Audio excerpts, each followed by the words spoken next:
కాకినాడ సమీపంలోని సుందర దీవి hope island ఇప్పటి వరకు నిర్జనంగా ముళ్ల పొదలతో నిండిన ఆ ప్రాంతం ఇకపై కలకలలాడబోతోంది. ఆ దీవిని అంతర్జాతీయ పర్యాటక కేంద్రంగా తీర్చిదిద్దేందుకు రాష్ట్ర ప్రభుత్వం ప్రతిపాదనలు సిద్ధం చేసింది. పలు విదేశీ సంస్థలు కూడా పెట్టుబడులు పెట్టేందుకు ఆసక్తిని ప్రదర్శిస్తున్నాయి. కాకినాడకు కేవలం 12 కిలోమీటర్ల దూరంలో సముద్రం మధ్యన ఉన్న ప్రాంతం హోప్ ఐలాండ్.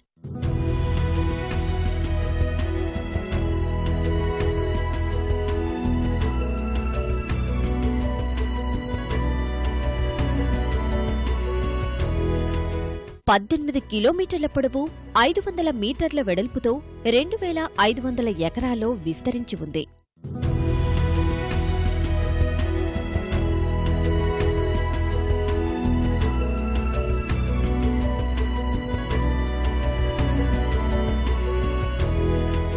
హోప్ ఐలాండ్కు వెళ్లేందుకు చేసే పడవ ప్రయాణం ఎంతో ఆహ్లాదకరం.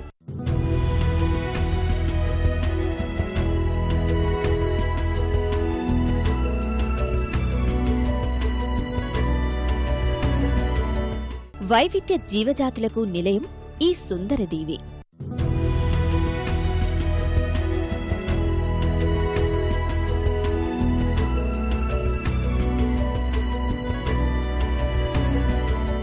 స్వదేశీ దర్శన్ పథకం కింద కేంద్ర ప్రభుత్వం ఇచ్చిన నిధుల్లో 7 కోట్ల రూపాయలను ఈ దీవికి అభివృద్ధికి కేటాయించింది రాష్ట్ర ప్రభుత్వం. ఇప్పటికే హోప్ ఐలాండ్ వద్ద ఉన్న పాత ఓఎన్జీసీ జెట్టీని ఆధునీకరించడం, బోటింగ్, 3 కిలోమీటర్ల మేర ఎత్తైన నడకదారి, వన్యప్రాణుల ప్రదర్శన, ఆహార, విడిది కేంద్రాల ఏర్పాటుకు ప్రతిపాదనలు సిద్ధం చేశారు.